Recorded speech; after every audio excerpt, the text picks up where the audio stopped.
जय श्री कृष्ण दोस्तों, कैसे हो आप सब। उम्मीद करती हूँ आप सब बहुत ही अच्छे होंगे। मैं भी अच्छी हूँ। आज गुरुवार का दिन है और मैं गुरुवार व्रत कथा की कहानी पढ़ रही हूँ। मंदिर में पूजा कर लिया है और केले के वृक्ष के नीचे आकर केले की वृक्ष की पूजा की, दीपक जलाया। उसके बाद मैं गुरुवार व्रत कथा की कहानी पढ़ रही हूँ। वैसे तो आज मैं मॉर्निंग में सुबह जल्दी उठ गई थी। उठने के बाद घर का सारा काम कर लिया था क्योंकि आज गुरुवार का व्रत था। तो वैसे तो मैंने व्रत नहीं रखा है, मेरे हस्बैंड ने व्रत रखा है और मैं लेकिन रोज़ की तरह अच्छे से मंदिर में पूजा करके और गुरुवार के दिन गुरुवार व्रत कथा की किताब ज़रूर पढ़ती हूँ। बुक पढ़ने के बाद उसके बाद आरती वगैरह करके फिर मैं किचन में जाऊँगी खाना बनाने के लिए। मेरे हस्बैंड का फ़ास्ट है तो उनके लिए मैं थोड़ा-सा फलाहार बनाऊँगी और बच्चों के लिए और अपने लिए भोजन बनाऊँगी। शादी होने के बाद जैसे जैसे समय बीतता जाता है, हम हाउसवाइफ की रिस्पॉन्सिबिलिटी और भी बढ़ती जाती हैं और जब बच्चे हो जाते हैं तो जिम्मेदारियां और बढ़ जाती हैं। उसके बाद पूरे घर की जिम्मेदारी हमारे सिर पे आ जाती है और उसे अच्छे तरीके से हम मैनेज भी कर लेती हैं। हम हाउसवाइफ यही सोचते रहते हैं कि जब हमारे बच्चे बड़े हो जाएंगे तो हमें टाइम मिलने लगेगा, जब हमारे बच्चे बड़े हो जाएंगे तो हमें टाइम मिलने लगेगा।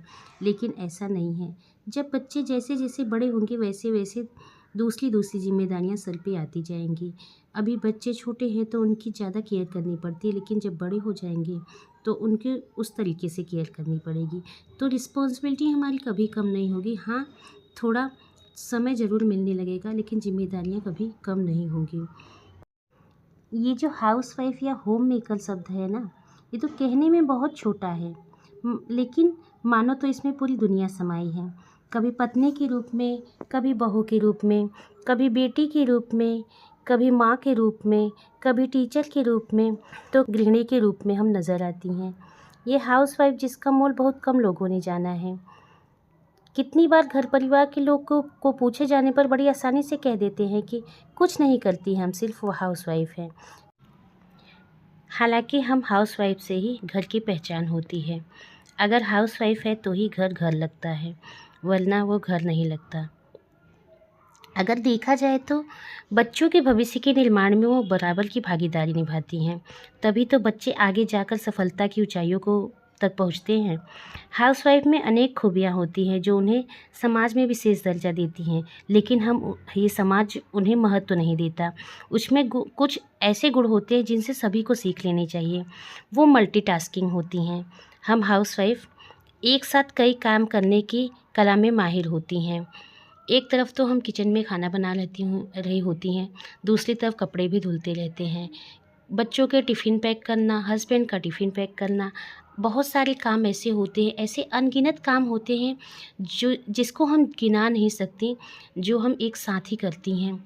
सुबह में हस्बैंड लोगों का तो ऑफ़िस 9 से शाम को 6 तक रहता है, लेकिन हमारी ज़िम्मेदारी हमारा सुबह 4 या 5 बजे से ही हमारा ऑफ़िस स्टार्ट हो जाता है और 10-11 बजे तक होता है। कभी कभी तो 2 भी बज जाते हैं घर के कामों में, लेकिन हमारी ज़िम्मेदारियाँ कभी कम नहीं होती। दोपहर में जो थोड़ा बहुत टाइम मिल जाता है उसके बाद फिर इवनिंग रूटीन हमारा स्टार्ट हो जाता है। शाम को 4 बजे कपड़े उठाने से लेकर घर की सारी रिस्पॉन्सिबिलिटी, आरती करना, डिनर बनाना, फिर बच्चों को खिलाना पिलाना सुलाना, फिर नाइट रूटीन करके उसके बाद हम बिस्तर पर जाती हैं। हमारी जिम्मेदारियाँ कभी कम नहीं होती, फिर भी हम हाउसवाइफ के महत्व को बहुत कम ही आंका जाता है। इसीलिए अब समय आ गया है, हम हाउसवाइफ को भी अपने लिए कुछ सोचना चाहिए। हमें अपने लिए भी समय निकालना चाहिए, चाहे हमारी एज 30 की हो, 35 हो, 40 हो या 40+ हो। हमें स्वयं के लिए भी कुछ ना कुछ ज़रूर करना चाहिए। अगर वीडियो में कुछ भी अच्छा लगे तो सब्सक्राइब ज़रूर करें,